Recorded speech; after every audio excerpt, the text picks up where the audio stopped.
Shabbat Shalom, L'chaim, L'chaim. The Torah portion this week is Shoftim, which is to do with judges and judgment, as well as Avodah Zarah, false witnesses, and many other interesting topics. And I wanted to share something that I thought was very relevant, which is Anthony Fauci's Judgment Day, which it seems has come to light now. Specifically, his role during the pandemic, COVID, his media appearances, the grant money that he oversaw, and of course, the fact that he pleaded the fifth 115 times during his recent hearings. He's become an easy symbol to scrutinize. But this wave of judgment arriving now feels almost too perfect, because Shoftim is the parsha of judgment, and Elul is the month of judgment, and Tshuva. And with the mask finally having fallen off from so many institutions during the COVID era, the entire world is asking a deeper question. How do we know what's true? What is trustworthy? What is emes? And especially with AI in the game right now, it's so hard to know what's true. And even Torah, when bent incorrectly, can be twisted to prove almost anything. They say that you can prove even a lizard is kosher. So how do we find the courage to seek the truth? How do we know? How do we recognize when we see it?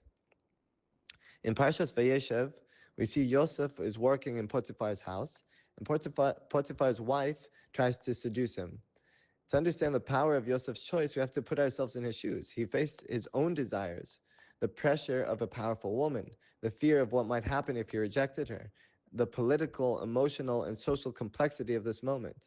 Yosef wasn't naive. He understood exactly how tangled the situation was. So how do we know what the right decision was? How did he find clarity in a moment where everything was pulling him in the opposite direction? And the sages tell us that Yosef suddenly saw the image of his father in his mind. In that instant, everything snapped into place. The truth became obvious. And once he recognized the truth, he made his decision to flee and let the cards fall where they may. That vision of his father is what anchored him in truth. The key to good judgment is knowing the truth. It means we look at ourselves and we ask, am I kosher? Am I living with integrity? Yosef gives us a practical litmus test. Would my father be proud of me? That's the question that cuts through confusion. When I was growing up, one of my biggest fears was disappointing my parents, my coaches, my family, etc.